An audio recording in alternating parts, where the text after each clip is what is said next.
the kind of learning events. So one of those is game jams. We're working on game jams behind the scenes.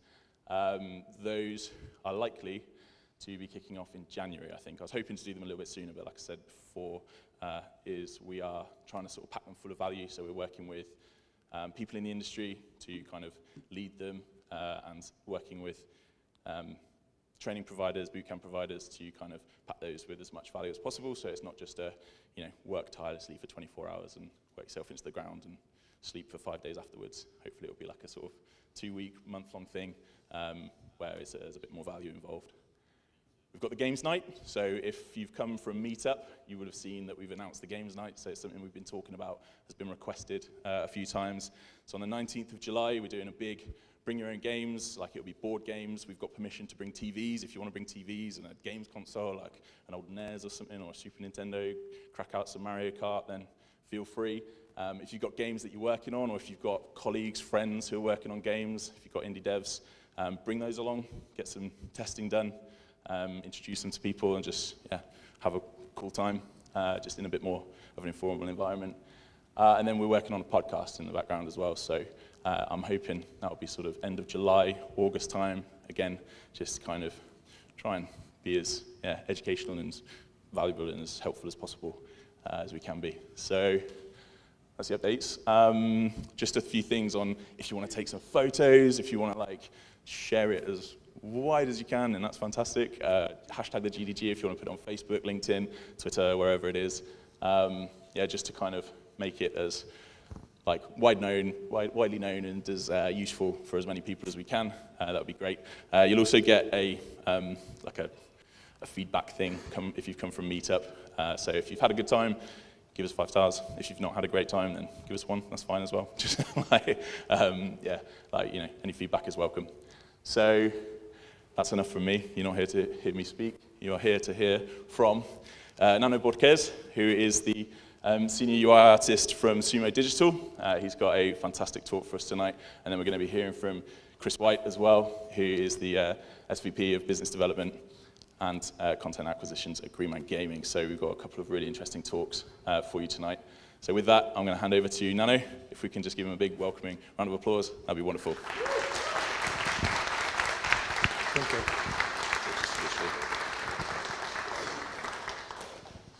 Wow, this is intimidating a little bit. Just press? Yep. Oh, that's cool. Pretty cool. So, good night, everyone. Thanks for the invitation. I don't know why I'm here, but I will try to do my best for you.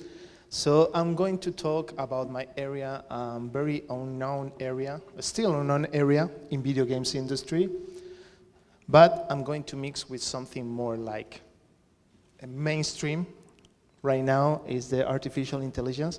So I'm going to say that UI obviously is not artificial intelligence, so we are smarter.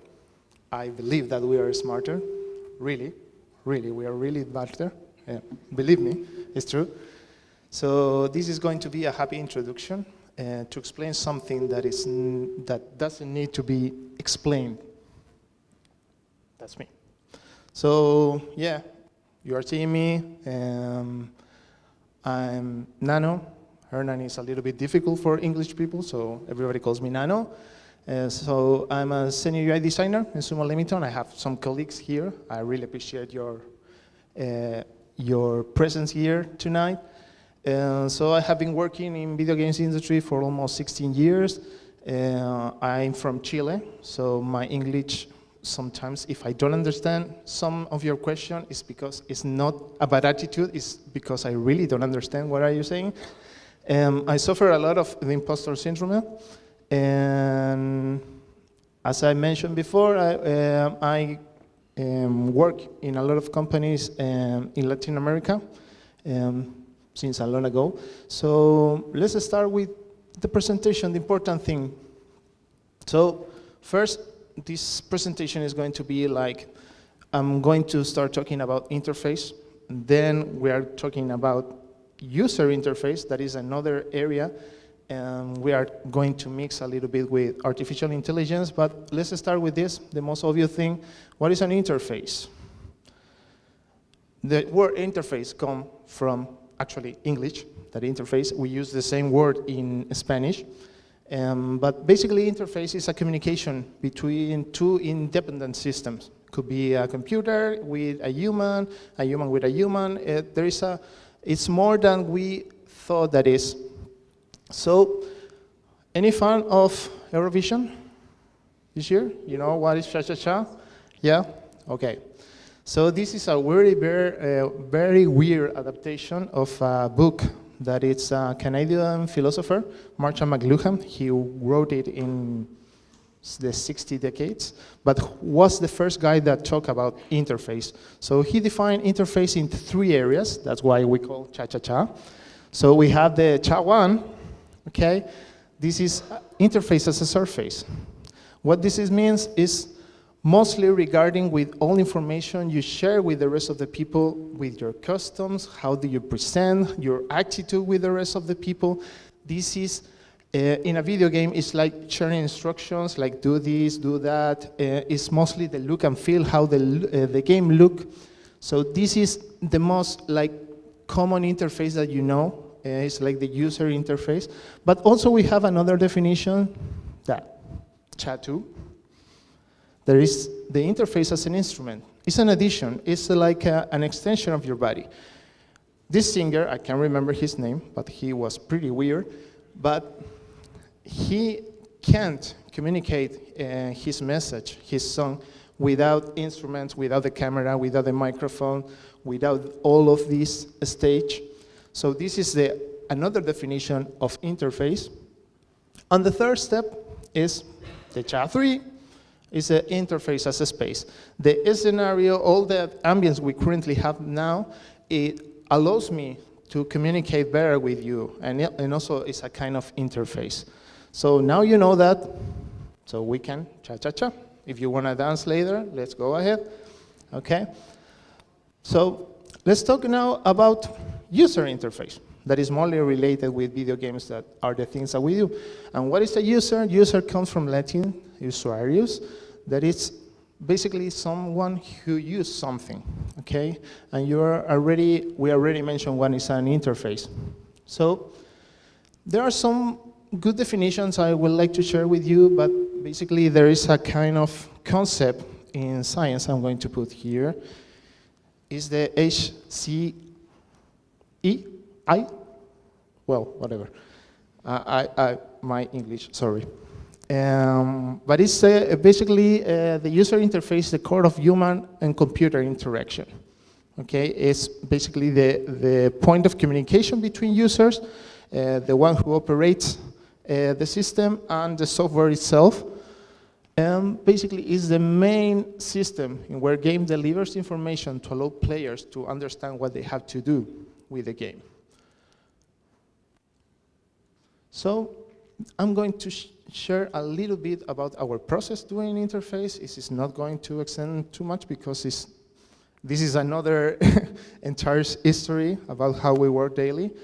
But basically, when we are working, we are doing like the first step in the pre-production phase is like we're doing an art exploration, in this case of a racing game. We have an apartment that is the UX department that we are going to talk about that creates this kind of major wireframes. And then we have our department, basically the UI, that is the art production. So reference, wireframe, final design. Of course, between these can be like 3 months, mostly on all the projects. So, but yeah, this is the most important core in our work. I'm going to introduce you some images from Stampede. It has been announced like 3 weeks ago. And there are people from Sumo Leamington that are super able to talk with you about this project if you want to talk about this. But I'm going to show you some like more deep explanation about what is user interface specifically in this game. And you have the first thing is basically the style. What we recognize more in video games is, I don't know, the logo, typographies, the main look of this, the complement, VFX, transitions, etc. is the main visual look. We have also the definition of menus is like the flow where the users navigate. And we have the home screen here.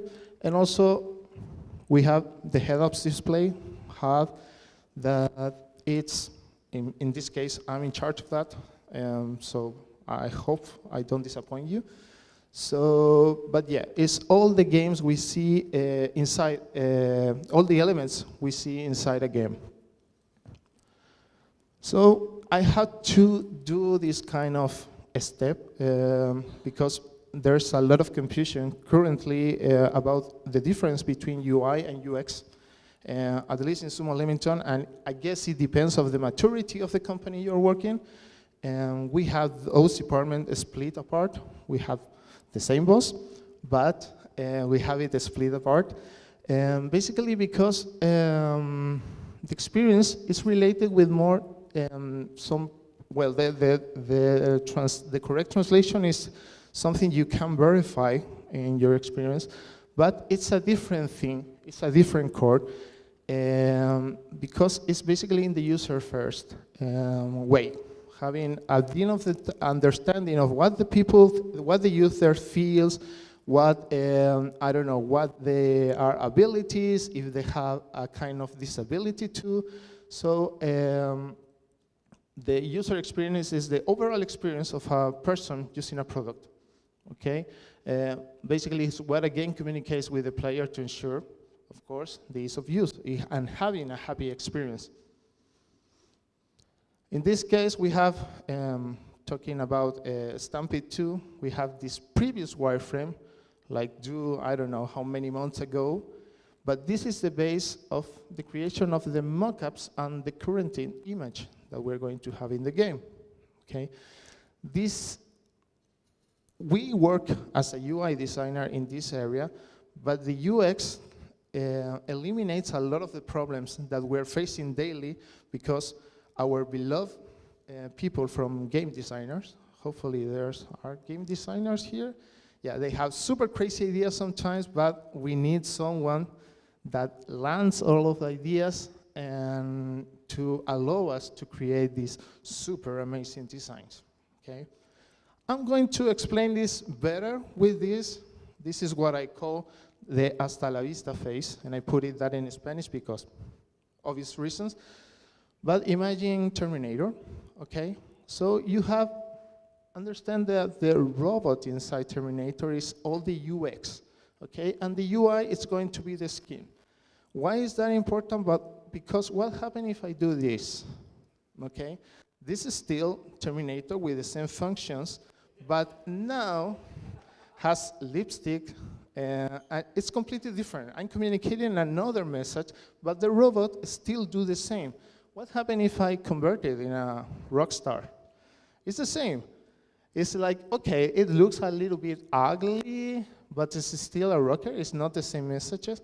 What if we apply a Freddie Mercury style? Okay? As you see, the main core here in this message is that a good UI can stay like forever in a game, but with a UI, you can screw actually everything, okay, when you're doing this. That's why it's so important what we are doing. So, when it became so important, we'll do the mobile revolution. We have the first game, Snake, many years ago, okay, but we have the appearance of Wi-Fi and the WAP systems, but this was the most important thing that do the entire revolution for mobiles, especially for UI. Okay, Apple will say that we were the first touchscreen smartphone, but no, it was the LG Prada first, then came the iPhone and the App Store, and then, of course, the Android market. So why the mobile revolution was so important? First, because I used to work years ago in consoles, and console was super limited. We have actually a guide, well, a lot of people should probably work in those years in consoles, and we have a guide about the things we need to do, what we need to show to the users, so we don't have too many liberties. When the mobiles appears, we don't have anymore the console limitations. We have multiple screen sizes. I remember trying to create interfaces or, I don't know, 4:3 format. It was super ugly. You need to use the safe frame, avoid to go the safe frame. Now we have another hardware aspect. So we have a lot of possibilities. Also, we have direct market, new business models, and a lot of online players, and also a lot of competition. So that say, why is UI so important right now? First, because it has the impact, the first impact. There was a study years ago, like 5 years ago, that says that mostly like 10% of the players avoid to play a game just in the first minute they open it in the mobile. So considering a market that is huge, that is a big amount of games that are dropped just in 1 minute, okay? So also there's also an open space for simple complex interactions. There is a big opportunity to make a contrast between one game and another, considering also that probably like Candy Crush, there are, I don't know, 50 games like trying to do the same, but Candy Crush is still unique. So that's why it's super important, and of course can transform something super difficult in something super simple, or in the worst case, it's going to be the opposite. And can talk even without talking. Sometimes you just see an icon, and it's going to show you what to do. And also, this is the most important thing, if it doesn't work, everybody will notice. If you see any review or comment on Twitter about an interface, it's going to be a bad comment, because nobody cares about user interface. That's why I started the presentation saying that a good interface doesn't need to be explained. If I have to explain something, it's because I'm doing bad my job. So if someone says something about UI, it's going to be bad, and it's not going to be good for us. So let's mix it. It's going to be the end of the UI designers. Thinking about this question is I guess, mostly all of the professionals in different areas are thinking that the artificial intelligence is going to replace us. But I will say no. And I will say no again. And probably I can say no again. Why? Because we are social animals, okay? We need emotional connections. Even if it is in a screen, this is something that artificial intelligence cannot provide that. So, why the artificial intelligence need UI? The first and most important thing, there is no better way for an artificial intelligence to communicate with a human, okay? A good UI can make super easy for user to understand how to interact with an artificial intelligence system, avoiding the frustration. A good UI can help users provide better information for the artificial intelligence, and that will improve the results that artificial intelligence can show. The "can you love me" thing. Well, UI design can make the entire difference between someone if going to adopt an artificial intelligence or not. Trying to imagine ChatGPT full of ads, like everywhere, like those free games in the stores. You're going to think, okay, this is probably they are stealing something from me if we have all these ads. So that's why they don't have these big ads inside the ChatGPT. And also a good UI can improve the efficiency and help the users to complete quickly more tasks. And I trust you. The most important thing maybe is that a good UI can make you trust in the results that artificial intelligence is giving to you. It's like when you're seeing it's okay, we know that it's a little bit ridiculous, but we still believe in the people that are really well dressed and see these kind of big voices, low, like, I'm not going to say politicians because nobody likes politicians, but imagine a politician talking, the people is like, and you really believe them. That it's because he's really communicating something with his attitude, with his voice. With the interface, the artificial intelligence is doing the same. So let's work together. Teach and learn. A great UI can make users navigate easily. That, as I said before, it's going to give more information, for example, about movements, what things they press, what no. So the artificial intelligence will have more chances to learn better things from humans. In this case, while the artificial intelligence systems become more and complex, the UI still needs to be simple. Okay, the artificial intelligence is going to do more process, more different things, and we still need to keep it simple. The multiple realities, what are we talking about? Augmented reality, metaverse, virtual reality. This is going to be, we are going to need, and we are now needing more innovative interface, different approach for different health, etc. We need to create a common language. There is a way to communicate, for example, with speech, like talking with an artificial intelligence, but still, the visual thing, you need to understand the communication. The 80% of the communication is just visual, not when you're talking with someone. It's like, how are you moving, how are you looking? And also, every person is an entire work. So a good UI can be created to personalize experience about artificial intelligence experience for users. And the last one, more data. And more data, the artificial intelligence leads from data, okay? So it depends, it's more relevant to receive better data, and we need the users flows in the software and where you receive the data for the artificial intelligence. I'm going to end this with a video. It's just a short, funny video, TV spot. Hopefully you like. But it talks a little bit about that we can't be replaced at all. Just, yeah.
Thank you very much for your time and for your patience. Thank you.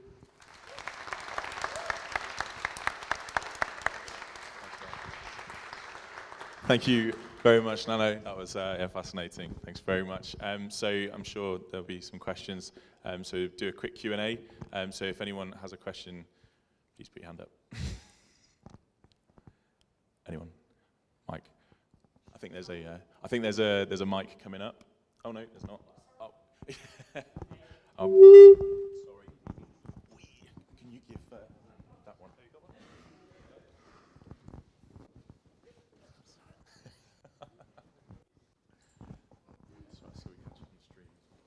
It's all good. Cheers. Can you hear me? Yeah, that works. Thank you for the talk. That was really fascinating. I enjoyed a lot of that, especially the bit at the end. That made me chuckle. I wanted to talk more about UI and UX quickly, because that was in your chat. The context for this, I have a friend who's a UI artist. I've forgotten where he works, poor kid. His previous job he left because they tried to make it so that you would be promoted from UI into UX. Then they tried to remove UI altogether and roll it into a UX role. So my question is, like, How do you see the relationship between those two? Do you think one leads into the other, or do you think they sort of go hand in hand as two different job roles? Well, good question and difficult question, I guess. It depends. I mentioned that I guess it depends of the maturity of the company. I don't know the reasons why they want her to be promoted, so that can explain a lot of things. But obviously, if she is working in a UI area, it's going to be a little bit difficult to move to UX directly, because UX it's in another like different. I don't want to say level, like in a different area. We usually, like a UI, we know about UX, the UX knows about UI, but you have to think that mostly all of the UI people have a kind of graphic design backup, but the UX people is not something mandatory. Of course, it can happen, but UX is like more close to sometimes to the engineer side, to the game design side, more than the UI, but sometimes it's more close to UI. So the question is, I don't know. It depends of her too. I think it's not going to be an easy jump, but at least if they are trying to promote her to that area, probably she has some skills that she don't know, that maybe she's super good in that. So I'm sorry I don't have a correct answer, but for me it's going to be difficult, and it's not something that I will like, because I really, really like my area more like graphic design, but the UX people also is incredible, and they are like have a special configuration or setup in the mind, because they really solve problems that for us is like we spent a lot of time like solving those problems. Now we have the UX department. It's super easy for us to flow in doing designs. Cool. Thank you so much. Appreciate it.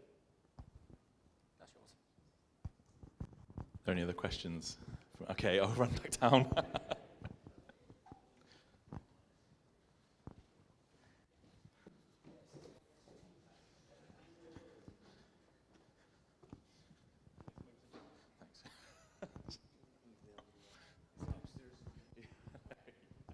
Yeah, firstly, thanks for the talk.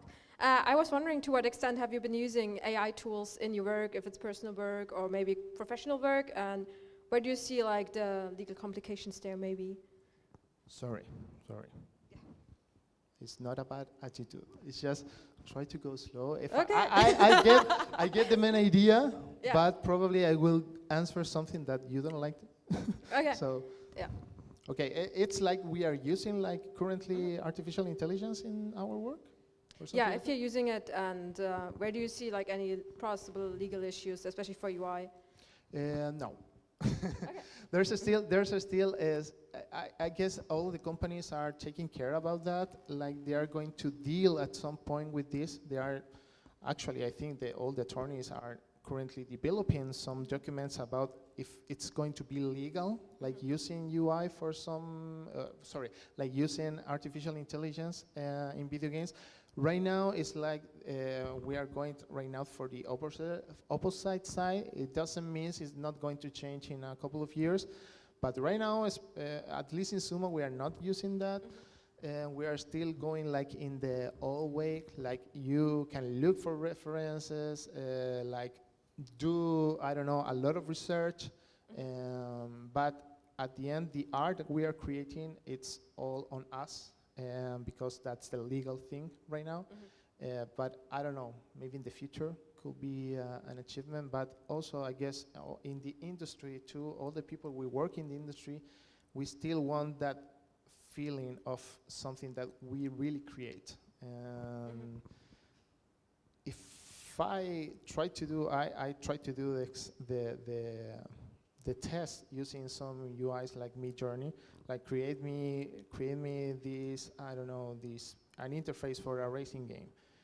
And I look at it, it's really perfect, but it still doesn't have heart, I don't know. It's a weird feeling, because you know there are some details that they can solve that it's not going to be useful in some scenarios. So I don't know in the future, but right now we are not using it. Thanks. Cool. Any other questions at all? none up top. Go running around again. No, fantastic. Oh yeah, go on, Cosmo.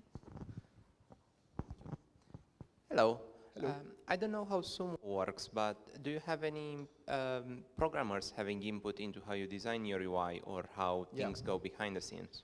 Yeah, we have programmers that actually are UI technical artists. That's the name we have? Or UI programmer, yeah. Actually, we have in the UI team, for example, in Stampede, we have a whole team, like 6 UI designers, but we have engineers, we have technical engineers. So yeah, it's you work with them the entire day, because especially in this kind of games, we have a lot of visual feedback, we have a lot of interaction with the players. So yeah, it's there is a girl, actually, I work every day with her, that I can implement a lot of things in Unity, but at some point it's like I need to start coding, and no, I'm not good at all. I can understand how they do it, but I'm not good at all. So yeah, we have this position, and yeah, and again, it depends on the maturity again of the company. This is a big company; they understand that we need some specific positions in the team. But probably in a little company that is starting, probably you will have to do like all. But yeah, but in our case, we have a whole department and also with engineers.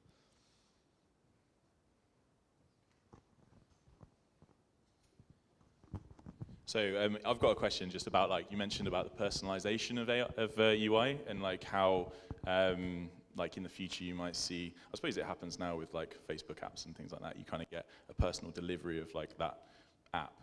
Are you finding that like in your day job, are you sort of using data to drive that? Are you A/B testing between, like, is it a live thing? Is your UI a live thing that you're adjusting? I guess like everything UI depends of what is going to happen. I understand this too for the opportunity to more people like doing, for example, like doing software to create more good interfaces that are more comfortable for the people. Okay, but in video games it's a complete different story. It's like going to the cinema. We still have Netflix, like looking movie in Netflix, but still the cinema exists because it's a whole different experience. Okay, so yeah, you can easily create interfaces using artificial intelligence that are going to work, but still the experience for the rest of the user, and the players are going to pay to have a personalized like experience. I guess, I hope so. But yeah, this is what I think. But I don't know if I answer the question. Yeah. Oh, that's cool. Yeah, sometimes I try to. Yeah, but I guess it depends. It's open more opportunity to create more cool products, okay? But it's still like buying a template, okay? You have these pages for buying templates, so that's why a lot of games in the stores look like the same, with the same layout and the same buttons. It's because you buy it. Okay, it works for your game, you can win money, but it's still a game that nobody will remember. So, yeah. Okay, right, I'm going jogging.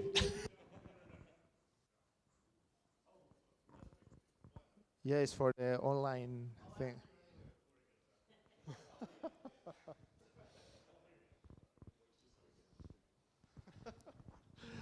I just thought I'd ask you one that you'd find fun, because you're explaining a lot of stuff to do with AI and all that kind of stuff. I thought I'd ask you something arty that you'd find fun. What's your favorite what's your favorite user interface and why? Is there something that really inspires you? You know. I love Dirt games, the Colin McRae Dirt, especially the first. They have been evolving. The first one was from 2007, I guess, the first version, and we finally see a kind of immersive menus, like using layers that you can actually navigate inside the menu in a 3D world. That was, for those years, was something almost impossible to do, just for PC games reserved, but start seeing that in consoles too was pretty amazing. And every different game, they are currently in the 6th version or 5th version of Dirt, it's a whole new world of interface. Almost the interface is just integrated to the game. So that's my favorite thing, because it's not only creating a UI to navigate, it's creating a whole experience. So when you enter that, you see, oh, this game is a serious game. It's not like other racing games. So yeah, is it good? Yeah, cool. I just wanted to hear your enthuse, you know? Yeah, I really good like stuff. that. Yeah, and also from another area, probably one of the latest Rayman games. But because it's super artistic, it's all integrated to the game. So yeah, but that's my preference. Cool. Yeah. Right, I'm heading down. I feel like I'm in a game show.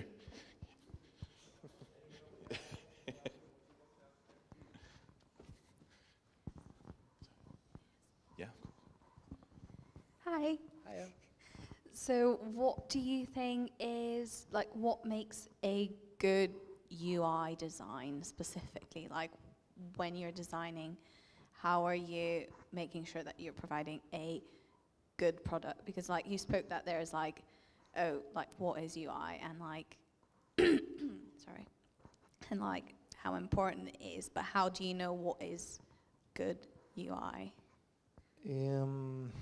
Well, as I mentioned at some point, when nobody cares, it's like if everything works, it's a good UI. But of course, we have a big team of people like thinking different things. Okay, so when you get in a common space, like we are going to create this, we think this is the important focus for this interface. It's difficult to fail. But I still have an experience in my old company. We were creating a game in where basically we try to avoid all the text at the end of any match. You play your match, and at the end of the match, you only have icons.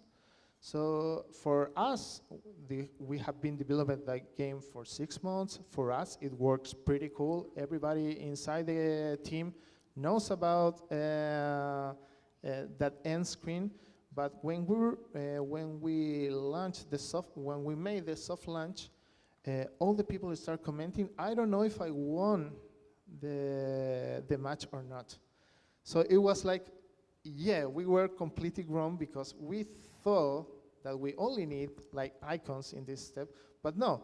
So that's when you realize, because people comment, that we were doing something bad. But in this, when you have a lot of people with different experience, it's a little bit difficult to fail in that level, okay? But still, it's something that could happen. But I guess it's also this soft launch steps that we currently have. No throwing the game like I'm going to sell the game right now. When you have these little steps, it's very useful for the developers to, if something is wrong, to go back and fix it. But if you ask me, it's just experience. I don't have answer for that. I think it's like in everything of the life. Even a doctor can fail in a surgery. So I guess, yeah. But experience gives you more. I don't know. Yeah. Thank you. Cool. Okay, so does anyone else have a question? No? Okay, that's brilliant. Thank you very much, Yeah. Nano. Yes, fantastic. Cool. Thanks very much. Thank We got you. one more round of applause for Nano, please.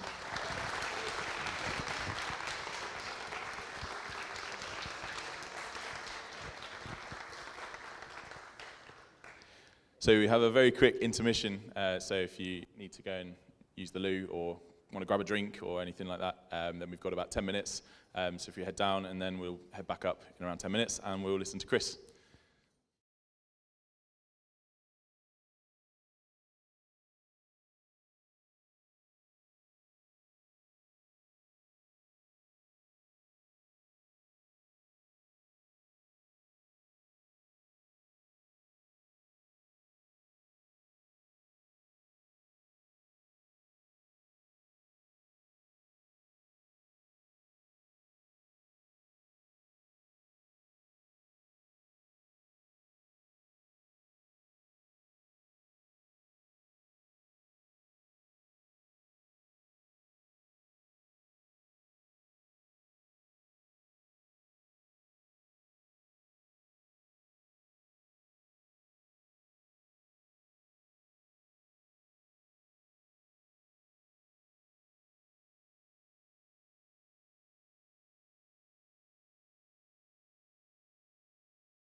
There we go.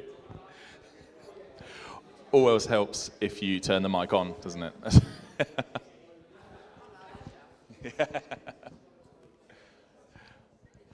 Okay, so I think we've got everyone back from the bar. Hopefully you've all had a chance to grab another drink and have a chat. Sorry to interrupt, but we've got our next speaker for the evening. So we've got Chris White. So just a quick show of hands. Who has ever wanted to release their very own game as an indie developer? So yeah, I've got a few people in the audience, me as well. Yeah, I'm up there. So I think this is going to be a really important one for you guys, and just a really interesting one otherwise. So really looking forward to it. Chris, if we give him a round of applause as he walks on. Thanks very much. Oh, no pressure, right? Who wants to release their own game? And everyone puts their hands up. So I'm going to start this off. If anyone has a question about something that's on the screen, it doesn't make sense, I haven't explained it, throw your hand up and we'll stop midway through and I'll sort of elaborate. If you have a bigger question about game development, business development, whatever, there's a Q&A section at the end, so we'll do the kind of very long, drawn-out thing there. Yes, life's a pitch, then you sign one. I did laugh when I wrote that. It still makes me laugh, and that should tell you everything you need to know about my sense of humor. Yes, SVP, Business Development, Content Acquisition. That just took 30 minutes to say my job title. It's absurd. I do have to carry around a big novelty check-looking thing for my business card. It's like the national lottery. It's ridiculous. I acknowledge that, but I live with it. So here's some cool stuff I've done. These are a few places I've worked internally. So Game City, Capcom, Frontier, Green Man Gaming. These are Bethesda, Fox Next, a few of these. These are companies I've worked with from an agency and freelance perspective. So I've been around too long. These are a couple of the larger titles I've worked on. I have worked on a lot of cool stuff. I just didn't want to put everything on there. But you can see XCOM, Firaxis is an incredible studio. Evolve, big action shooter, Lord of the Rings, brand work, license work, even down to wonderful, really emotive indie games like Far Changing Tides. Fantastic studio. And then I moved away from public relations, and now I work in business development. So my job is to find really, really cool games from really, really cool people like some of you, and hopefully, fingers crossed, give them the money so that they can turn their ideas into realities, and then everybody gets really rich, and you can all make more games. Or retire, I don't know. Some people, they expect to retire in their first game. I've yet to meet someone who's done it, but one day. So this is about pitching. It's a really, really important part of your game development journey. It would be lovely if the world let you just sit down and not pay rent and bills. It would be wonderful. But you have to find money, and you have to get money from people like myself, and you have to convince us that you're worth investing in. I wish I could just give you all endless money, but I'm not that rich. So I'm going to take you through some of the basics, good practice, bad practice, a few of the things I regularly see people get wrong. Mostly the answer is maths. A bit of a spoiler there. Some terminology, because some people kind of confuse terms and a few other bits, and I think it's really helpful to just get out in front of that, and then kind of explain the process of how, at least at Green Man Gaming, we look at and appraise and then feedback on titles, right? Every company works a little bit differently, but we're not that different, so it should help. And then at the end of it, there's one last little bit that I want to talk about, which I call the art of the sell. It's all about the elevator pitch, right? It's really, really important to be able to sell yourself quickly when you're talking to people like me. You might meet me at Gamescom, you might meet me at a show, and I've got 30 minutes booked into my diary to speak to you. You might send me an email, and I've got 500 emails in my inbox, and I have to go through every single one. And you've got to get my attention really, really quickly. And you can't spend 70 slides doing in a world where ravaged by aliens and so. I'm not going to read 70 slides. So I just want to talk at the end, and it's more of a personal thing about what I think is quite an important skill, and it's really applicable not just across business development and kind of pitching to people like me, everything, especially if you self-publish and you have to market your game and release it, it's a really, really good skill to learn, brevity and focus. And then there's the Q&A, and this enormous caveat, right? The caveat is, I am one person, and there are so many ways to release your game, to fund your game, and your journey will be your own. So if I say, you know, keep a pitch slide to 12 slides, and you want to do one that's 30 slides, maybe just ignore me. Oh, it's going to play out like that. Okay. I didn't realize there were transitions. Okay. Okay, cool. So what are the pitch decks? Some of the good and some of the very, very basic bits. What do you need to put in them, and what will get people like me looking at them and taking you from the first step, which is finding your game, to hopefully jumping on a call, talking about your product, getting excited about it, appraisals and pitch decks, appraisals and term sheets and stuff. So what do I need, right? So I need a product overview. I need to know everything about your game really, really quickly. So things like genre, gameplay, maybe some comparisons to other titles. You need to help sell me on the product. Budget, how much do you need? That's really, really important. Don't send your game, and it might look great, but I don't know if you're going to ask for £50,000 or 50 million. And I've received decks upwards of 30 million, and that's great, but I don't operate in that range. So I'm getting excited about something that I can't even begin to look at, and it's, you know, ruins my day, because I want to give you 30 million, but I don't have that. So other things, size, timeline, platforms, it's all really, really basic stuff. You would be genuinely shocked at how many decks I see on a daily, weekly basis. They don't have even the basic fundamentals. There's lots of lovely art, but, you know, details. Budget. A budget is really, really important because it shows me that you know how to run a studio and you know how to fund a game. From day zero, like literally right from the start, your first idea, your early pre-production, right up until day of launch, and then if you want funding for post-launch, maybe DLC, quality of life, any patches, anything like that, if that's in your funding plan and that's in your sort of your ask, make sure you make that really, really obvious, because if you ask me for £1 million, I don't know whether that's £1 million from start to finish and I'm backdating your costs. I don't know if it's £1 million left and you've put in £500,000 yourself. I don't know, maybe £500,000 gets you to launch and you expect me to keep funding your studio for another 6 months post-launch. Stuff like that changes deal terms, it changes investment, it changes how we structure the entire deal. So be really, really obvious. You cannot be too blunt and too obvious when it comes to doing this stuff. Yeah, again, team member, if you can be detailed about who you're hiring, what they're spending on them, like salaries, and you can do that against your milestones. So I know what I'm getting at your first milestone, from pre-production to full production to post-launch and stuff. Again, you can't give me too much information. Timeline kind of fits into budget. Some people combine them, and it's quite a helpful way to sort of see, well, it's £40,000 and 3 people at pre-production stage, and then there's, you know, the full production, which is 15 people and £80,000 a month or something. But show me all of your deliverables. Show me what you're spending, when you're spending it, and how you're spending it. Because I can guess, but people are always going to come back to you later and ask. So if there's one thing you're going to be really, really detailed about from the very first moment that you meet someone like me, and maybe it's a cold email, maybe we're, you know, the floor of Gamescom or something, or you've tracked me down in the hallway.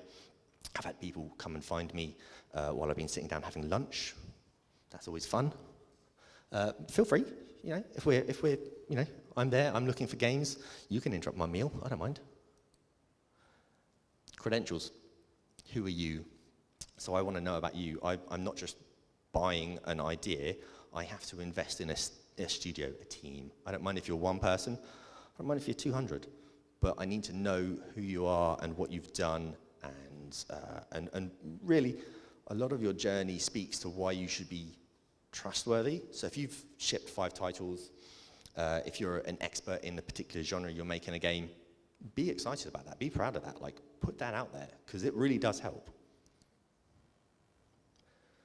So once you've gone from the overview, that's when you can get a bit more of the meat on the bones, right? That's when you get excited and you can kind of go in depth. You can maybe have more of an in-depth story synopsis. You can talk about some of the backstory. You can talk about larger features and all that sort of stuff. There's a time and a place to get detailed. A bit later on, make sure you've got your really important fundamentals right up the top. Make them nice and obvious, nice and early. And then later on, you can kind of really add on and you can give the kind of the flavor. Benchmarking as well. If you're making the next XCOM, I see so many games say they're the next XCOM, so many. Really. If you are making the next XCOM, you can say that, that's fine. It just helps me. It immediately tells me, cool, you're making a really difficult, really cool turn-based strategy game. Excellent, I want to know that. Don't tell me that, you're going to make a turn-based strategy game and tell me it's going to be the next Call of Duty. That's just weird. Assets. This really does help. A deck is brilliant. Concept art is helpful, but it doesn't actually show me the product. I need to know what the product looks like, how it plays. If you have screenshots, trailers, narrated playthroughs especially are brilliant. I just want to quickly talk about narrated playthroughs. If you've got a demo, I guarantee you not everyone at that company who's looking at that the product will have time to play it. Not everybody. I guarantee you can give them 500 Steam keys, you can give them a build every week. There's 50 people in the process, 3 people are playing that game maybe, okay?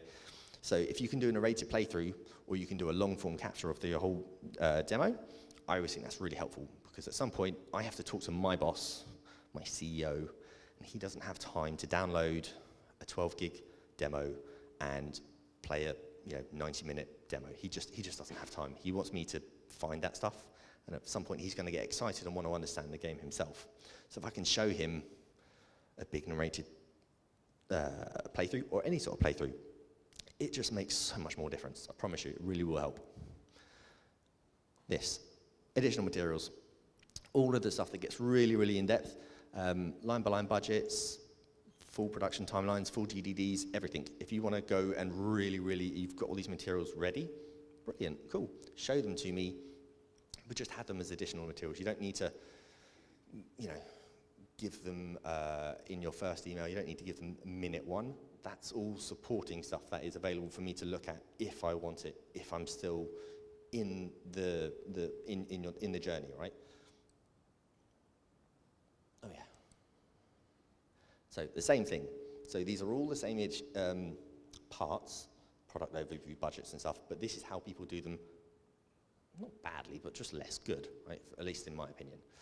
So the product overview, really, they do that in a world with aliens and stuff. They do that from the first slide.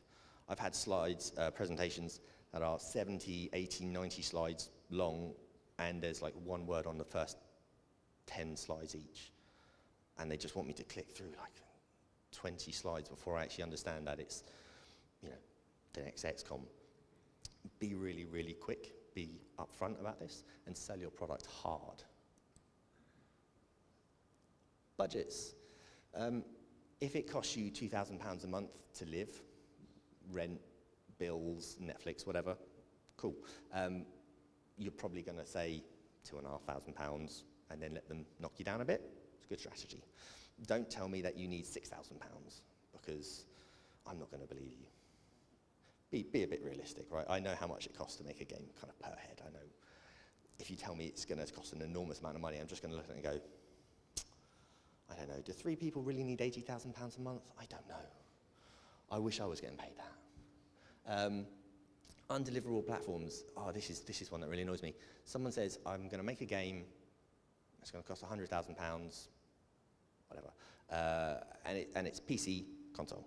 And what they actually mean is, I'm going to make it on PC for this money, and then you're going to put it on console.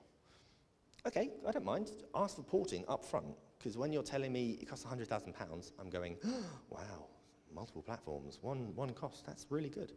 I have to double my cost because it costs me a porting house. So be upfront with that.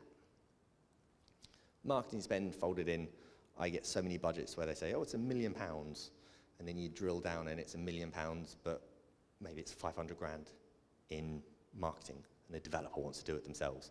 If you want to do your own marketing, and that's what you're asking for, cool. But break that down, be really obvious. Don't hide costs that I have to then go pull out bit by bit, because it takes so much extra time. And really, most publishers aren't going to pay you to do your own marketing. Just spoiler. Timeline. Again, I get asked a lot, how long does this take? And how long is a piece of string, really? This process is not immediate. I've yet to ever see a game shake hands and sign a check in the room. I don't know anyone who has. I know people who shake hands with the intent to do a deal in the room because they like it that much. I've never seen anyone do a deal on the spot. It takes time. So if you tell me that your game is out in 18 months, well, cool. Is your game out in 18 months with the expectation you're getting money today? You're not getting money today. Unless you want the money in my pocket, which is not much, you're not getting money today. So factor in, I don't know, 2-3 months, and that's what it's going to take to go through appraisals, internal voting, due diligence, contracts, term sheets, negotiations. Just factor in time for that. Credentials. If one of you worked on Call of Duty, don't say that the entire studio has worked on Call of Duty. I know that sounds weird, but I get it a lot. Like, it happens a lot. Like, be honest and open about your experience. Maybe one of you has AAA and the rest of you are first-timers. It's fine. Just, it's going to come out in due diligence. If I like your game and I want to sign you, I'm going to find this out at some point. So just tell me. Tell me up front. Yeah, this one. I need £200,000 to make the next Flappy Bird. Okay, cool. Next Flappy Bird it is. It's small and it's easy and I kind of know it. But then when it comes to talking about your title, all you do is you compare yourself to something like GTA. I don't need you to compare yourselves to the biggest quadruple A game of all time, right? I need you to compare yourselves to things that are about the same scale, whether that's in terms of market reach or development size or just game scale as well. Be a little bit realistic. You're not doing yourself any harm by telling me that my game is X scale. Like, I'm not going to believe you if you tell me it's the next GTA. I'm going to doubt you. And I'm sure you're very nice, but I'm still going to doubt you. Again, this platforms you can't deliver on, I'm going to say this a lot, right? I hate this. I get this so many times. Oh, it's PC console. No, just if you need a porting partner, say you need a porting partner. It's probably the one thing that people try to hide when they want to get an initial deal. I don't know why. Endless slides of concept art. Again, I have genuinely had decks which are 70, 80, 90 slides just of concept art. If you want to send that, that's an additional, that's a follow-up. Send me a deck that's called concept art and tell me, here's the follow-up. There's nothing wrong with that. That's brilliant. I want to see that you've got stuff. I don't need that to be the entire presentation. And additional materials. If you don't have any of these, tell me you don't have them. GDDs, production timelines, budgets, you kind of should have these. Some people come in very early. Some people are very new to the process and they're making a passion project. That's fine if you don't have these. Just tell me what you don't have and what you need and what you need. If a publisher really likes you, they'll support you. They'll help you make these materials. They'll help guide you and they'll hold your hand. They're not trying to hoodwink you, but just always be upfront. Yeah, benchmarking. Again, this comparing yourself to GTA, people really do compare themselves to GTA all the time. And if you're 2, 3, 4 people, and your budget is £500,000, it's not an adequate comparison. So just, again, you're not doing yourself a disservice by being realistic about what you're doing. You're helping put the game and your expectations in context for people like me. It's you know, it really does help. Financials, I did say at some point maths was going to come up. If maths is not your strong point and you start looking at budgets and timelines and what it costs to run a studio, and you're lost. Some people are really not good at numbers. That's fine. You can be absolutely rubbish at numbers, and it does not mean that you cannot make your dream game. I promise you. Like, I know so many people who say 2 + 2 = a window, but they've made some of the best games I've ever seen. It's okay. The publisher will be there to help you and guide you, and again, support you. So just be really open. And it does come through into your pitch decks. I'm going to go onto this in a minute. There's a difference between these two things called an SRP and an ASP. Now, I'm going to talk to you a little bit about this, but it comes into things like when people talk about break-even points and revenues and their expectations for how the game will do in the market. Everybody gets it wrong. So again, if you don't really like doing maths and you're not really sure about how much money is my game going to make, what should I expect the split to be, I want to show them that I can do this maths. If you don't know it, and you don't have anyone in your circle that you can't ask who's very knowledgeable, don't waste your time. Don't worry about it too much, because all the benchmarking, all the commercial analysis, that's what a publisher will do, right? Their job is to understand how your game might perform in the market and what it's going to cost and what it will return. And they'll take you through that all. So don't stress about that. That is an okay thing to not understand. I promise you, it's really not that bad. Yeah, if you are not one of these people, a CFA, a CPA, an FMVA, they're all people who work in finance and they're really good at numbers. I know SRP, I know WSP, what's the SP? Actual or average selling price. So there's he asked the question. So this is up here to kind of make sure you're all awake. So there are two massive differences between SRP and ASP. And when you're doing your break-even point, for instance, I see so many people say, my game costs £19.99. I want £1 million. Send 50,000 copies. We're brilliant. And I'm like, oh, that's not how maths works. That's not how it works. But I'm going to show you how it works in a minute. Now you might say, Chris, you've told me loads of good things and loads of bad things, and I've got so much stuff I want to put into a pitch deck. But if I do it all, it's like 70 slides, and you said don't do 70 slides. Do I fit that all on? No. Take your top 10, 15 slides, distill your whole product down, get really, really good at the art of the sell, as I kind of told you about. Send that, get some bites, send additional materials, do a follow-up. When you send a pitch, you should always follow up anyway. And if you want to follow up, once there's interest, you can follow up with more materials. You can follow up with your concept art. You can follow up with your full story synopsis, maybe your script. I've had scripts a lot, but that's okay. Send the really, really detailed, important stuff like budgets, timelines, platforms. Send that immediately. That's the front-facing stuff. All the fluffy stuff, the really nice stuff that your artists have all spent months making, you can send that as a follow-up.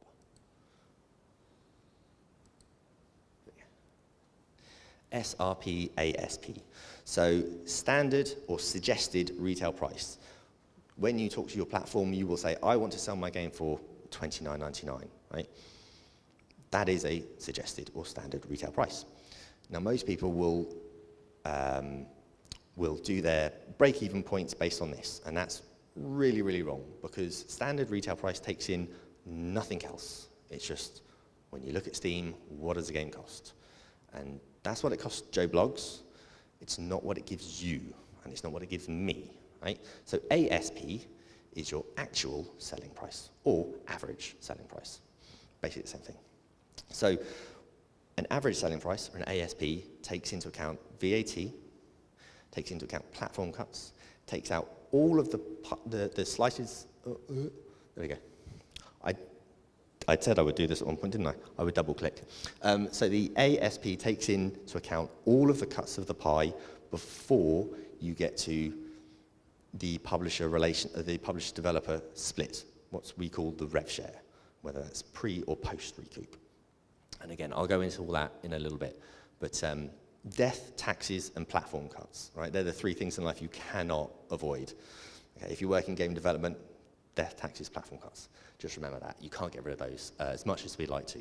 So a lot of people try to calculate their break-even points and their financials, and they do it on their SRP, and then they wonder why it's wildly wrong when it comes to that day they get their first royalty check. Because we have to take out 30% for Steam, we have to take out VAT, and then you have to take out other bits and chargebacks and discounts and stuff. And really, the ASP is the true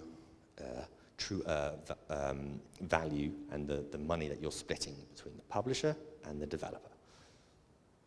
Oh yeah, and things like engine license fees, some of those, sometimes people are a bit surprised when they come in. If you have a success, after a certain point, for instance, like on Unreal, after $1 million gross revenue, net revenue, sorry, you pay 5% after $1 million. And there are a few other bits like that that you will learn, and you'll kind of just explore as you go through, 1 to 5 games, however many you release over the years, right? The other one, I've clicked too early. So an MG, or a minimum guarantee. So this is a commitment by a publisher to hit X number of sales in Y window. And if they don't hit it, they'll pay you. Or sometimes an MG also means I'm backdating your development costs. So if you say it costs me £1 million to make a game, and I need £500,000 remaining, I've put 500 grand in myself, some publishers will say, I'll give you £1 million, and we'll treat the first $500,000 like an MG, which is backdating those costs. So they basically pay for all of your development. Again, it can sometimes mean a commitment to hit X number of sales in a certain window post-launch. One thing also to remember is it is not an MC, marketing commitment. So it's really important when you're doing a deal and you're negotiating things to understand how much the publisher is going to invest in you in the marketplace. Like, how hard are they going to push you? How much are they going to spend on you? And I'll talk about that in a little bit as well, but an MG is a minimum guarantee, and MC is a marketing commitment. It's a promise by the developer, the publisher, to spend a certain amount of money on a recoupable marketing plan. And again, that's really important. I'm going to talk about what marketing plans mean and the sort of difference in them in a second. Oh. That's throwing me. Okay, cool. Well, yeah, I was wondering why that was down. Anyway, so, yeah, well, I talked about the MC. I'm going to have a quick...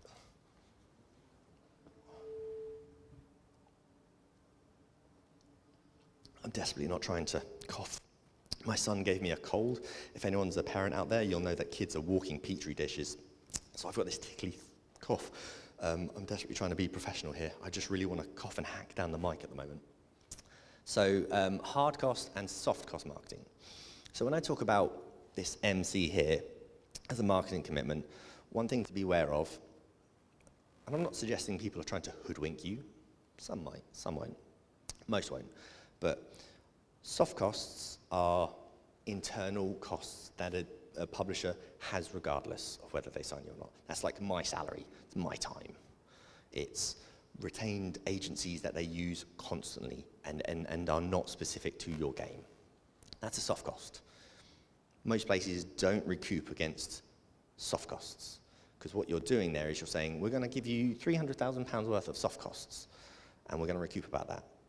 Well, that publisher already exists. They're already operating. Don't really think it's fair that you should be paying to keep their lights on when really they're taking a share of your game anyway. So most publishers these days do not recoup against soft costs. Some do, but it's important to understand when someone talks about a marketing commitment, are they talking hard costs, which is an external invoiceable spend? £50,000 to Twitch, that's a hard cost. £50,000 of my salary, my time, sitting there, helping you, advising you, that's a soft cost. Understand the value, because £50,000 on an ad campaign on Twitch is very, very different to sitting down and taking 2 weeks of a PR manager's time and talking and having them brief you and stuff. In my opinion, it is completely fine and they should be recouping against hard costs. It is not okay to be recouping against soft costs. So most people won't try to hoodwink you, but do understand what you are recouping against in a deal, okay? Because it's really important. If someone's going to commit £500,000, your eyes are going to go, it's going to be really cool when someone says £500,000 committed to your game.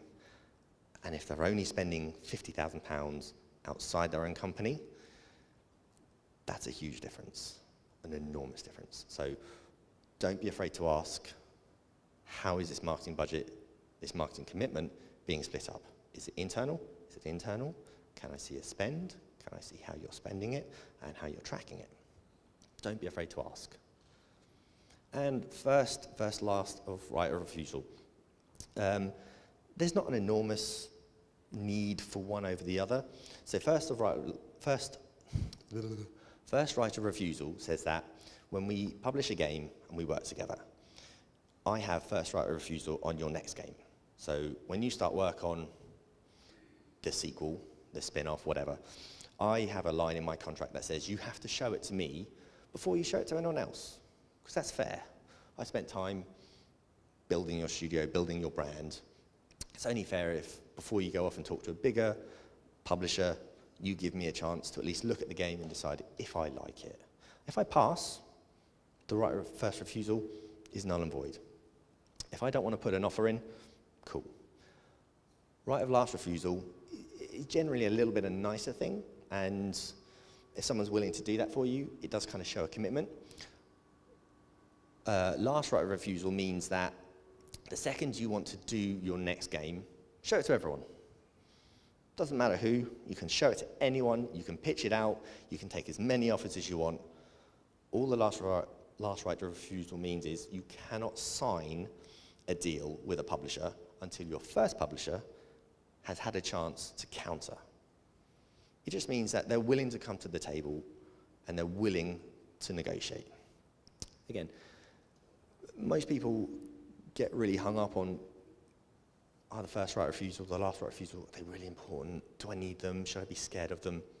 No one's trying to hoodwink you with these. They're just trying to understand where your next steps are going to be, right, and what you want to do next. And if you've had a really good relationship with a publisher, you know, you shouldn't be afraid to have these conversations with them nice and early and just kind of be quite frank about what are your expectations going forward as a studio and as a team. And hopefully they'll want to keep you if you've done really well and made them lots of money. Pricing guarantee. This is really important, and most people that I talk to about it have no idea what it means. There is a thing that I really, really don't like in the games industry, in publishing, and most reputable publishers do not do it. It's what I call stack high, sell low. So they take loads of games, and they have lots of things in their upcoming on their Steam page, and then by the time it comes to selling it, day one, it's not 10, 15% discount, it's like 75% discount. That's an enormous chunk out of your game, day one, right? And they're hoping that volume will make up for it and that they'll recoup quickly. The problem is, the second you start to discount your game really aggressively, you can never come back from that, ever. Once you discount hard, Joe Bloggs, the consumer, will look at it and go, right, well, I know that went down to 75% last week, so I'm not going to pay even at 25% discount. I'm going to wait. You can never come back from your last discount and from your deepest discount. So a pricing guarantee means that you have input into how your game is being sold, right?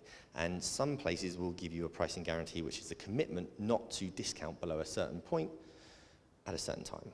So ideally what you want is like a pricing guarantee or a pricing commitment not to sell below maybe 50% in the first 6 months, okay? Now, not all publishers will want to engage with you when it comes to the commercials for your game. The really good ones are not afraid to. So you should not be afraid to ask for that sort of stuff as well yourself. Oh, okay, come on, some's out, some's not, okay. Start to finish. This is about how does the process look? I get asked this one a lot. what are the steps? What are the timelines? How does it work? Every publisher is different. Every team works slightly differently in terms of where do they put their time and their interest, where do they put their resources, how do they work. But I can tell you a little bit about Green Man and sort of how I work on a day-to-day basis, right? So, collate materials. I spend an enormous amount of my time looking through pitch decks and Reddit posts and Twitter and other places to find good games. And then I start talking to developers that, you know, they have that wow factor, right? They've got something in their game that just makes me go, wow.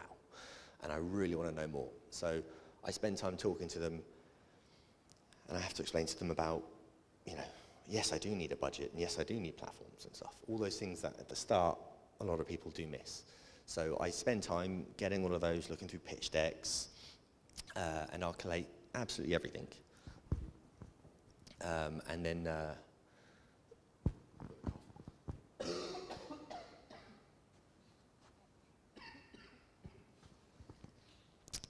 oh, kids, man, Jesus. So you've got all your pitch materials together, and you're going to send them off to someone like me, right? So get everything together, your full production timelines, your assets, all that sort of stuff. How long does it take me to get all this stuff? How long does it take you to put it all together? You know, can you write a budget in a day? Can you write it in a month? Have you got your timelines planned out? Do you know, you know, your platforms? Do you know all that from day one?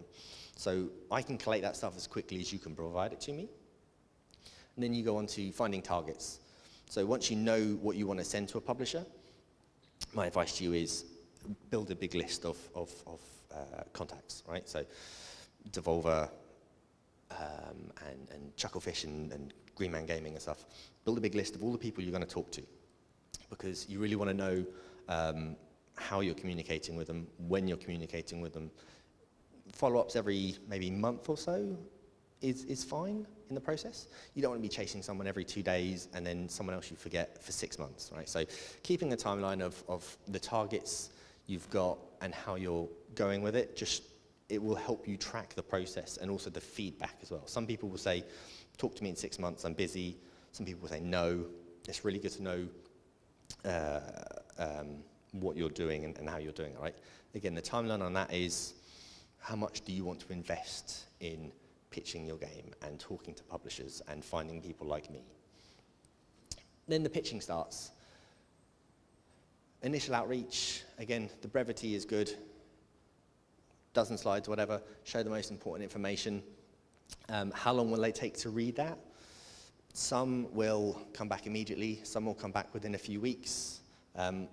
Hopefully everybody would give you some sort of answer, even if it's a no up front. If you talk to someone in August, which is Gamescom month, you're going to get lost.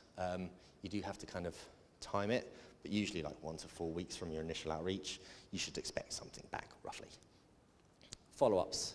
Again, if you've been tracking your targets and you know who you're talking to and when, you can do it every couple of weeks, maybe once a month. You can follow up with them, and that's quite a good way to kind of keep your conversation going. Again, a couple of weeks from initial interest to terms when you're doing your follow-ups and stuff. Try to stay in their inbox, talk to them, you know, behind the scenes. From the minute you send a deck and someone likes it, the first thing they're doing is getting excited. They're planning, they're talking, they're testing. It's not an immediate thing, but really you kind of need to stay in contact with people, and you need a little bit of patience, because that's the hardest bit, right? Getting internal buy-in at the start. That's not always the easiest thing. Sometimes I will see a title that nobody else believes in, and my job then becomes convincing them to love your game. Sometimes I'm working as hard to make them love your game as you're making me love your game. It's a job, and it takes time, couple of weeks. So we've gone from collating your materials, sending your materials, talking to me, and hopefully I like it. And then we get to terms, and the terms is a term sheet, right? It's usually a one-page document, and it says, you'll deliver your game on this date for this money on these platforms. Really simple. It's usually 1 page, maybe 2. Getting a term sheet is generally quite quick. They are not a commitment to a publishing contract, so most publishers, when they really like something and they want to present you with terms and start doing the due diligence phase, they can generally turn those around quite quickly. Again, this, when you get a term sheet, that doesn't mean that you should stop negotiating. If you get terms and they're not quite what you want, push back. Maybe you want to ask for another 5%, maybe you want to, on the rev share, maybe you want more money or something. The first term sheet is generally not the final term sheet. You can always ask for more. I'm probably going to say no, but you can always ask for more. Green light. So once I've done terms, we at Greenman enter into what we call green light. It's a 30-day window where you meet all of my publishing team, you meet my commercial team, my production team. We go through everything. We will have meetings with every single member of your team. We will ask you all the questions that we can muster, and we will say, hopefully by the end of it, that we like you. For us, it's a 30-day window.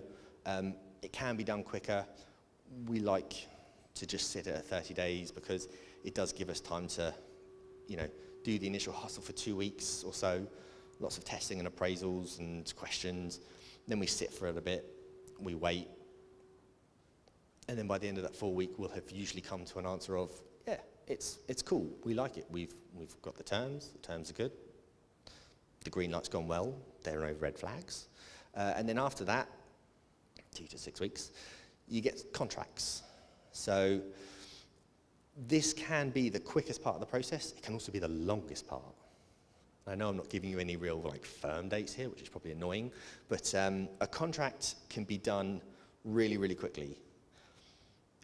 It is not always agreed really, really quickly. So again, like a term sheet, because you have something in your inbox that says, we want to spend with you, doesn't mean that you have to immediately sign it.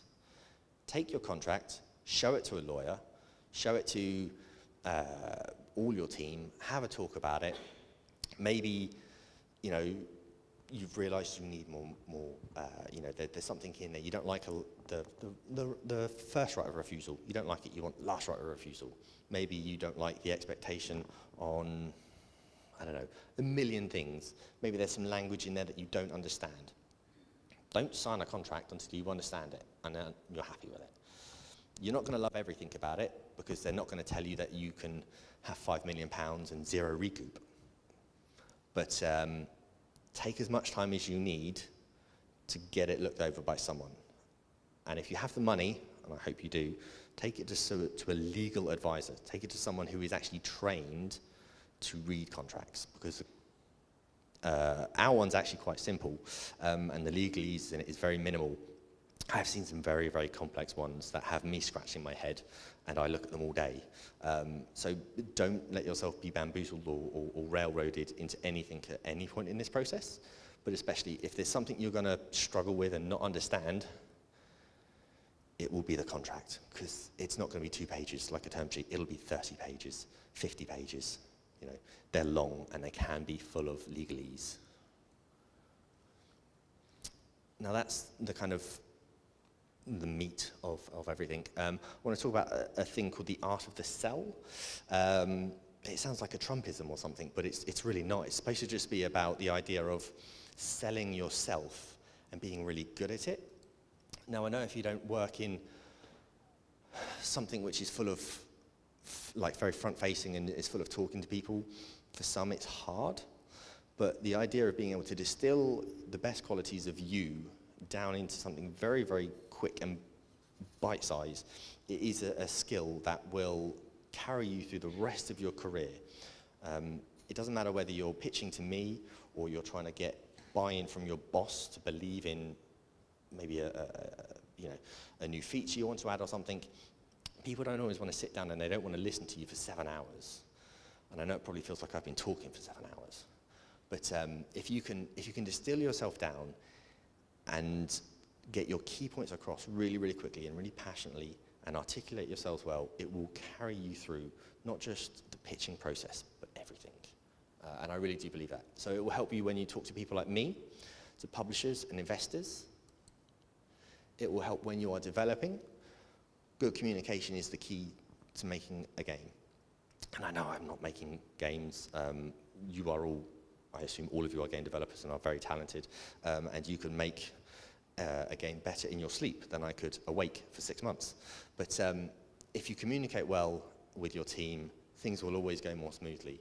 And the ability to kind of sell yourself and sell the product and sell the reasoning for something is always a really, really good skill to have. Communication skills are key in every part of making a game and doing business. Self-publishing. Some of you out here might have been scared by me talking about contracts, terms, rev shares. You might think, God, that guy's the devil. I don't want to, scare any of you, but for some people it's a scary prospect, right? You've got to sit down and you've got to negotiate and deal with lawyers, and for some people they just want to make a cool game and they just want to put it out there. That's absolutely fine. If you're going to bypass people like me and you want to go straight to the consumers, there are so many games out there. There's like 35 released on Steam a day, and that's just Steam. Steam, Epic, Xbox, PlayStation, Switch. That's a huge number to compete with on a daily basis, right? Now you've got to skip using someone like me, who has been marketing games for a long time, and you've got to go talk to consumers directly. It's really, really hard, and you've got to make people go, ooh, and pay attention, and you've got to do it with probably zero budget and zero experience. So again, if you can take the skills of honing your message and being really succinct and putting your strongest points forward and doing it in a really digestible and accessible way, when it comes to self-publishing, it will help you. Because again, I'm not going to sit and read 70 slides before I understand your game on the first meeting. Joe Blogs will not sit there and will not watch a 6-minute trailer before you show the game. Right? They're just not going to do 6 minutes of exposition. The world of TikTok and stuff has changed how consumers engage with social media and engage with products as well. So you're going to have to get really, really good at selling your game if you want to self-publish, right? And the art of the sell, being brief and kind of selling yourself is really key. Oh, that's weird. Hold on. Sorry about this. Right. So I've got a few notable examples that I really like, and for certain reasons, right? So these are the Steam page descriptions for a couple of really, really good games. I assume everybody here knows them because you're all excellent people who love games, and these are all excellent games. So Hades, which is just so good, so good. Defy the god of the dead as you hack and slash out of the underworld in this roguelike dungeon crawler from the creators of Bastion, Transistor, and Pyre. So what do we know about the game? How have they sold it? Right? So from the minute we started reading this, we know it's fantasy. We know we're defying the gods. We know some cool gameplay features. We know we're going to do a roguelike dungeon crawler, and it's going to be a hack and slash. We know a bunch of parts about the game. So if we like those genres, we're sold. Then they're also leaning on their experience as a touch point for audiences, right? If you know these games, you don't need to know the developer. You don't need to know the publisher. The Joe Blogs, the general audience's knowledge of and attention and awareness of the difference between EA and Capcom, for very casual buyers, it's not that brilliant. Like, there are huge companies that people know, but when it comes to mid-size and small publishers and developers, not everybody can rely on a name. Right? Not everybody's going to know Supergiant. Not everyone's going to know Dennerton. Not everyone's going to know Devolver. But they will know their favorite games. They will know Bastion. They will know Transistor. They will know Pyre.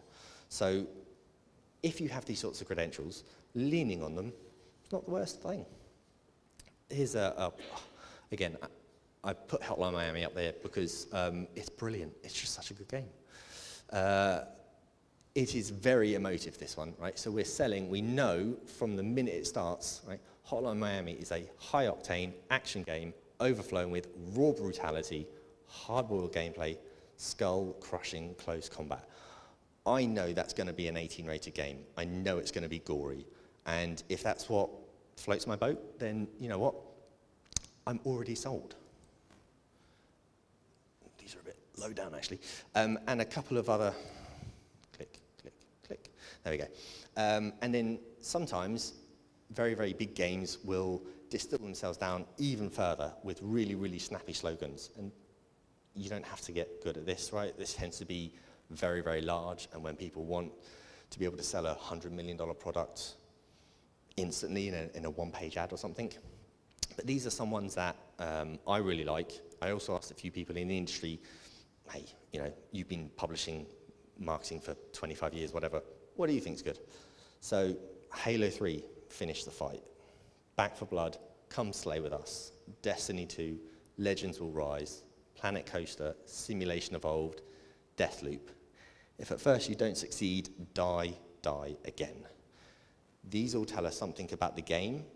They are quite emotive, they are quite exciting, and they do distill down a lot of the core experience into like 3, 4, 5 words. So you don't always need to do this, because this is a really, really good skill.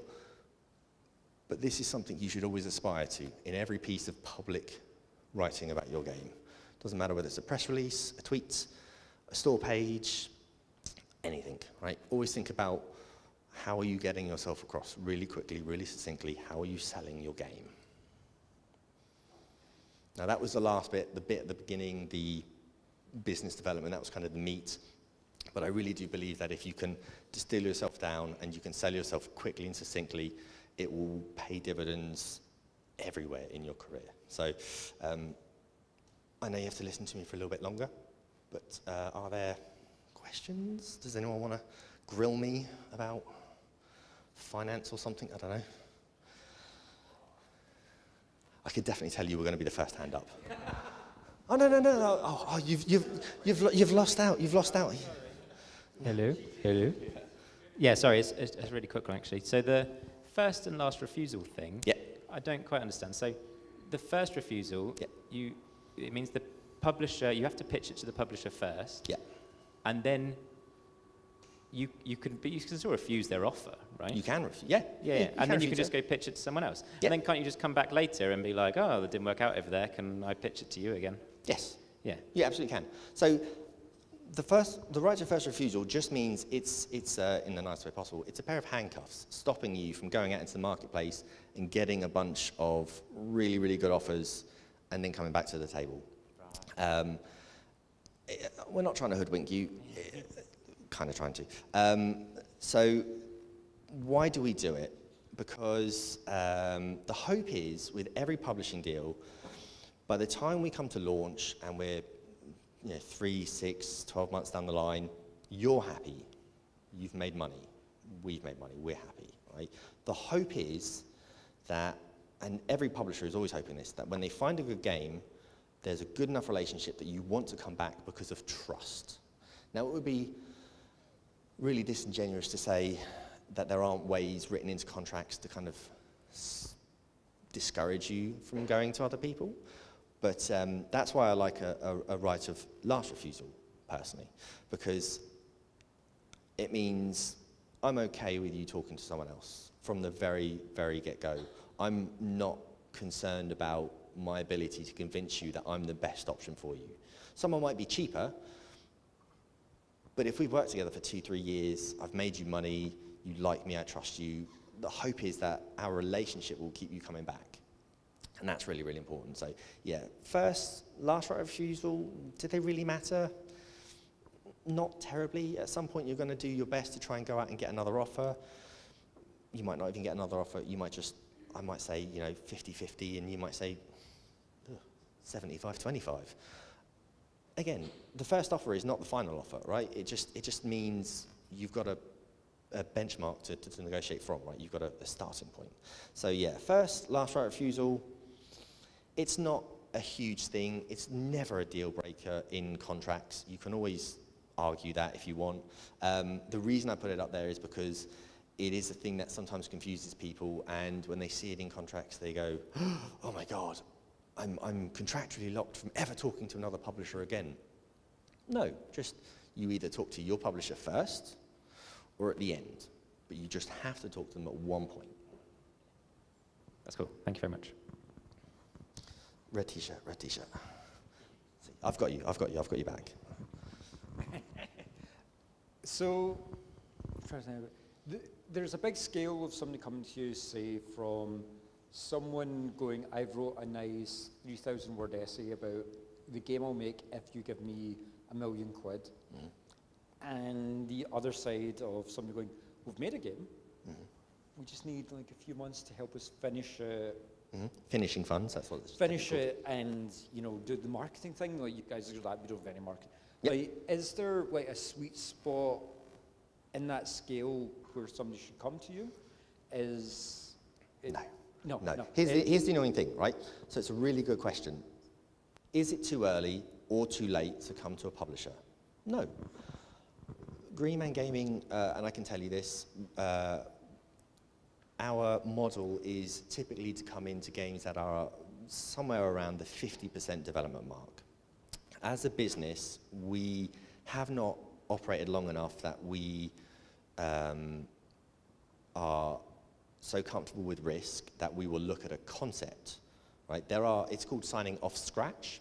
It means you've come to me with a pitch deck, just a deck. There's no prototype, there's no vertical slice, there's no beta, alpha, whatever stage you're at. It's literally an idea in your head, and you've come to me and said, I need £1 million. Fun story, I was at a GDC, I went for a wee, and I came back and my boss was laughing. Someone had come to him with a scrap of paper, literally a scrap of paper, and the name of a title, and they'd written $1 million on it, and they'd said, can I have $1 million? This is my game idea. And he very politely said, thank you, you're going to need to give me more information. Here's my business card. I wish I'd been there, but tiny, tiny bladder. I missed out on one of the funniest moments of his career.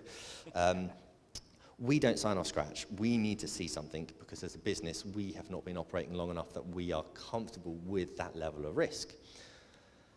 A Curve, a Devolver, Xbox. Those people can typically come in a lot sooner because they are more comfortable taking that risk. Now, for a first-time developer who comes to me with an idea, you're unproven, I'm brutally honest, you're probably not going to get money off scratch, right? You're just not. You might be very, very clever and very passionate and very talented. Being mean is probably not going to happen.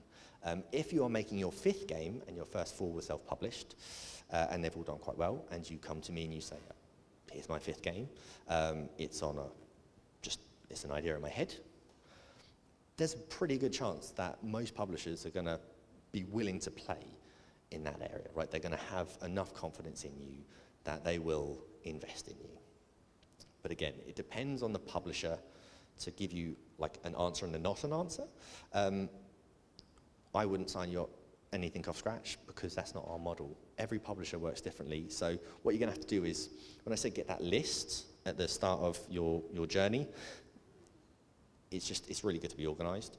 But what you'll learn over time is, this publisher likes horror games. This publisher likes mobile games, whatever. You have to know who you're pitching to, what they like when they come in, budget ranges. I can't look at a game that costs $10 million.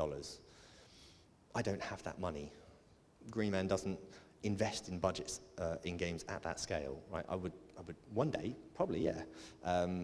We'll get really, lots of successes under our belts, and we'll continue to grow as a business, and we'll take more risks, we'll sign further out, we'll sign bigger budgets. But again, having that tracker of who you're talking to, how you're talking to them, how things have been received, that is a cheat sheet for the rest of your career, because you will know who you can talk to and how you can talk to them and when you can talk to them. That's a really long answer to yes and no. No, I like the answer. Okay, so we've got one upstairs. I've also got a question, so what I'm going to do, I'm going to ask as I go upstairs. Yeah, I'm going to cough into the mic again. So my question is about team experience and on the sort of hierarchy of importance of things when you're looking at games to publish. How important is team experience versus like an idea versus a vertical slice, etc.? I would always say that content is king.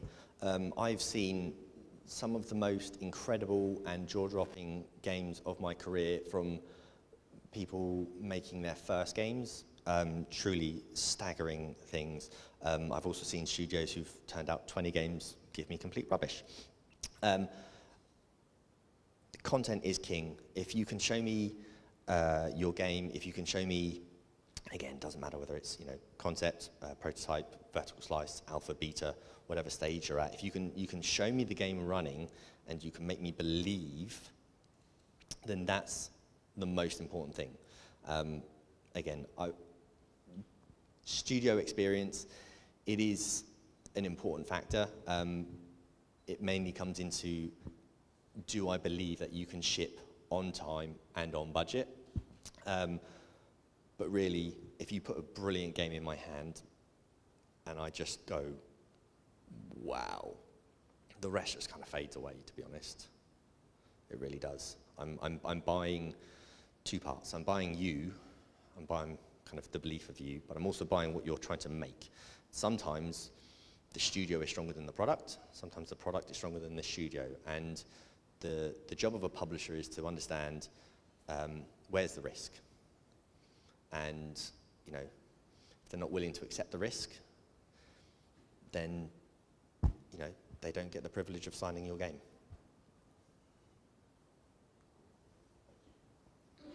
Okay.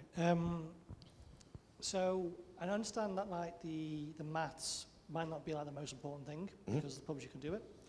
But when I think about the maths and I think about the team size, if I don't know about the general back of the envelope maths, there's no way I'm going to be able to figure out, okay, how many people am I going to be going out and finding. And when I think about, okay, how am I going to do this back of the envelope calculation, I need to know how much at least we're going to be bringing in. And then you're saying sort of the average selling price, that's what we should be using. I have no idea how on earth are we going to calculate an average selling price when we're currently in a Steam summer sale where things are 50% off.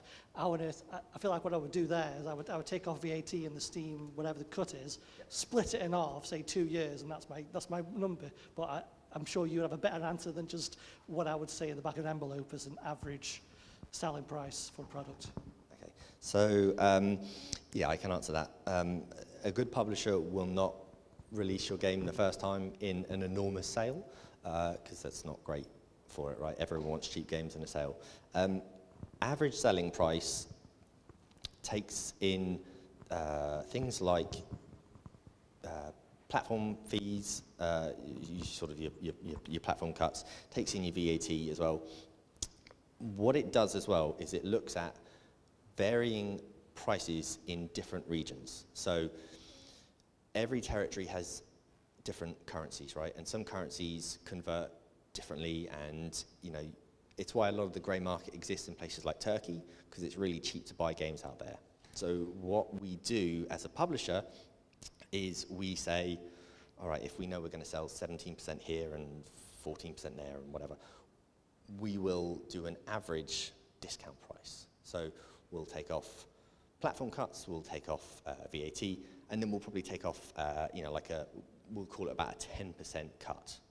And that's what we expect the variations in regional pricings to be. This is really, really boring, I know for some of you, but it's a thing that we do.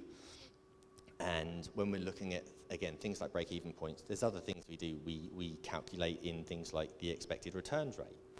So if you're, does anyone know Steam Spy? Right. Yeah, lots of heads.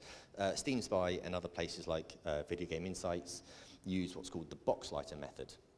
The Boxlighter method takes into account things like platform cuts and VAT, and also a 9% return rate on your games. So, yeah, your ASP versus your SRP, it's a hard thing, and the reason I want to talk about it, and I was really upfront, most people get it wrong, it's difficult, right? And I'm asking you to just be kind to yourself.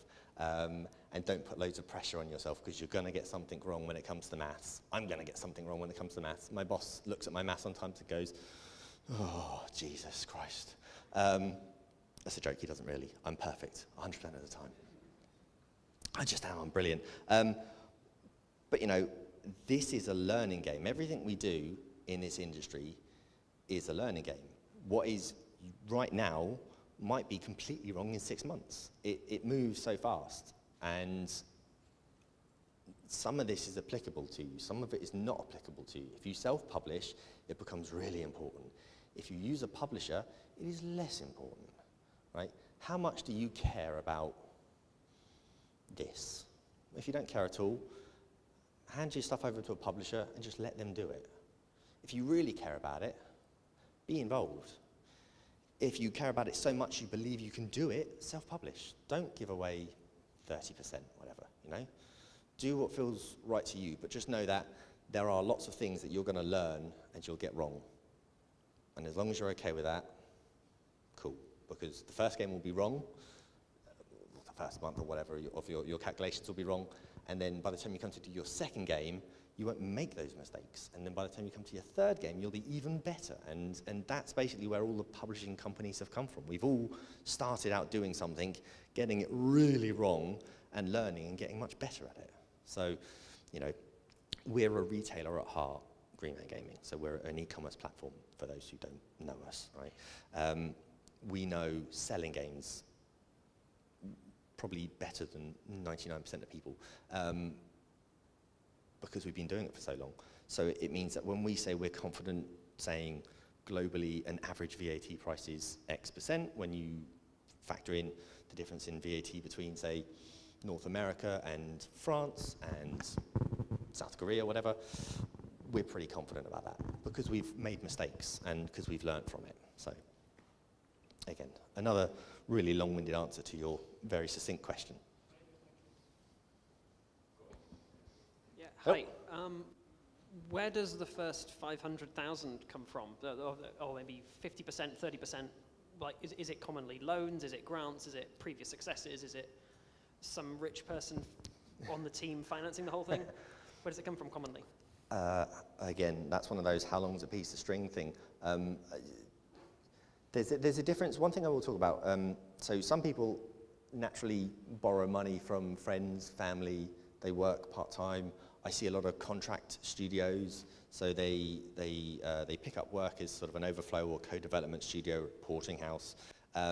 They put all their money, everyone lives really frugally for sort of a year, 2 years, whatever. They build a war chest, and then they use that money to get themselves through the first couple of milestones of their own developed game, and then they pitch that out to publishers, right? Some people are just rich, you know. I don't know, I'm not one of them, I don't know how they live, right? They're sitting there on their yachts, coding away. Some people are just rich, right? There is a thing which some of you need to be aware of. It's called sweat equity. Right, so some people can come and say, I've spent £500,000 on a game. My first question will always be, how'd you reach that number? So if you're working a 9-to-5 job and then you're deving in your spare time, some people will say, my time over the past 2 years has been worth £500,000. So I think I've put in £500,000, so you give me £500,000, and we'll call that £1 million game. Now, sweat equity doesn't quite work like that. It's really good in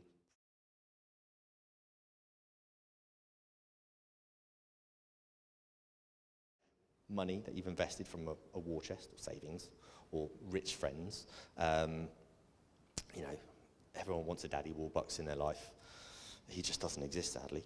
But not everyone has that money. Some, you know, some do have it, some don't. Some calculate it based on their spare time spent developing.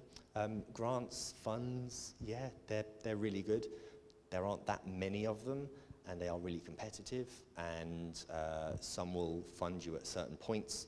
Some need what's called an LOI, a letter of intent. So there are some government funds which will say, oh, we'll fund you up to 50% of your development for your first 2 milestones, but you need an LOI from a publisher. So you've got to come to someone like me and say, I want £1 million but of that £1 million, the government's going to give me half of it if you can give me an LOI. And then that makes it instantly more attractive, right? Your game is not asking for £1 million, it's asking for £500,000. And, you know, again, another long answer to a short question. Personal money, loans, development, grants, bursaries, all that sort of things. Sweat equity, that's another thing as well. I see that one a lot. So, how do people fund their game? I don't, you know. For some people, it's just their dream. For every one of you, I assume, you know, you're here because making games is your dream. It's what you love, right? It's not just something you do Monday to Friday, 9 to 5. You're not just, you know, stocking shelves or tapping data into a spreadsheet. You're making something that makes people happy, right? You're delighting the world, and that's wonderful. Some people are willing to do that for no money. Some people are willing to invest their life savings in it. How does everyone get there? You know, so many ways. Every way. I've seen every way imaginable, and I'm still going to be surprised tomorrow by new ways to fund the game. You know, you want to fund the game, just show me something cool, and maybe I'll fund you. There you go. I'm not rich, but, you know, I might like it enough. Give me a pitch deck. I'll maybe. So, quick announcement, the bar is about to close, so if anyone... Oh, I talk too much. Yeah, no, not at all, no, not at all, not at all. It's just, yeah, if anyone does want another drink, it's like basically last chance now. I won't be offended if everyone runs out the room because alcohol's more important than me. Doesn't look like many people are running for it, though, so... yeah, cool, probably, yeah, if no one else wants to go to the bar, then we can probably have another question. I think I saw one down... No? No? That looks like it's it. That's brilliant. Thank you for listening to me. Oh, sorry. Oh, yes, yeah. I'm literally stood next to someone who does have a question. Sorry. Honestly, and you work with him, and he's your friend. You are the worst friend in the world. I told him before, he forgot. And also, that's the last time I wrote out an idea in a drunken stupor on a cocktail napkin. Thank you for that. Okay. But, yeah, so my question is sort of, when you're trying to make a first thing, like to show a publisher, you're trying to make a vertical slice. Often a smaller team will have like a skill gap. So the vertical slice, you know, maybe you've got a really great, really experienced designer and programmer, and so it plays really well, but it doesn't look anything like you want it to look, sort of thing. So it feels good in your head, but it looks terrible. How amenable are publishers to that, generally, do you find? A good publisher will be amenable to that, I promise you. If you're upfront about where you are in your development cycle, and you've got the supporting materials to explain, you know, this is where I'm starting, this is where I'm going to be, this is where I'm going to finish, this is what the game will look like. It doesn't matter what you show to the publisher, sorry. A good publisher will be able to look beyond the not the problems, but the roughness, right? I get stuff all the time. I had a brilliant thing that I went to terms with a while back. It was lovely. We got beaten out by a larger publisher who could undercut us. But what they sent me mechanically was very, very competent. Very, very good. But it looked awful. It was grey boxing. It was incomplete animations. There was no audio at all. There wasn't dialogue. There wasn't Foley. There was no soundtrack. Nothing. It was as rough as you could get. But mechanically, and the thing that was going to make it stand out when they went to market and they were going to talk about their USPs was there, and it was good, right? So if you come to me and you say I'm in pre-production and I've done an early concept and it's all grey box and it looks rubbish, I'm looking for wow, right? If you give me a game that's 2 weeks away from launch and it looks like that and there's huge gaps in it, I'm going to be concerned. But the point of a publisher is to, I think, is to find a game that makes them go wow. Because when you go wow, you really believe. Now, you can sign a game because you think, oh, it's just like Potato, whatever. It's going to sell 1 million units because it's just going to be cheap. A good publisher will look beyond the jank and the incomplete stuff, and they'll see the wow. And if they see the wow, you've got them. So don't be afraid about sending stuff. again, it comes kind of back to that. Every publisher's different. Some want early, some want late, some want mid. But again, if you've got something that you think really sells your product, even if it looks a bit ugly, send it.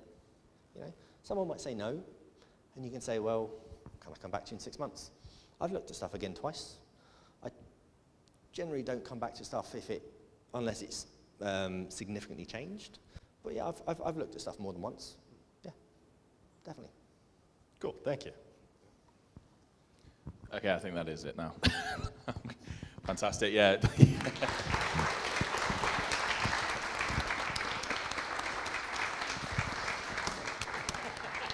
It was him.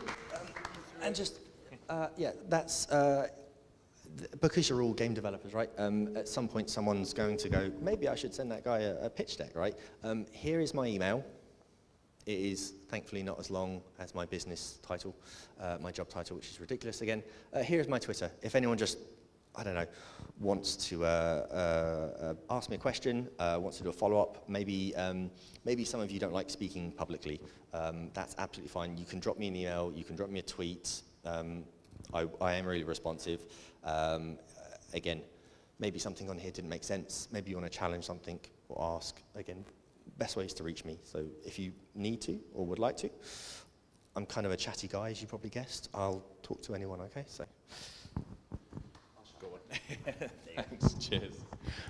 Thank you very much, Chris. Again, fascinating talk. I'm just thinking, Nano and Chris, if you guys are happy, I'll share the slides.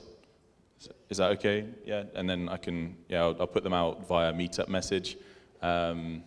Just thinking if anyone's signed up via LinkedIn, then they probably won't get it. But what I'll do is I've got a couple of, in fact, actually there's like leaflets and things where if you scan the code, it'll take you to the Meetup or take you to the Discord.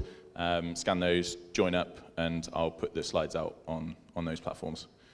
Yeah, so that is it. That's the Game Dev Group for this month. Thank you very much to our speakers, Chris and Nano. Another big round of applause, please, for them.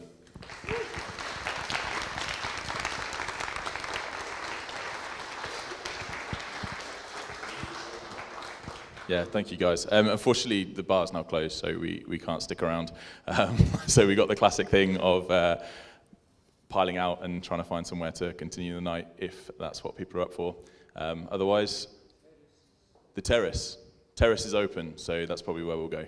I think that was a suggestion from Luke as well. Yeah, sound. Terrace it is. So yeah, if you want to come for a drink, we'll be at the terrace. Otherwise, I will hopefully see you on the 19th, or otherwise see you at the next event. Thanks all very much for coming. Cheers.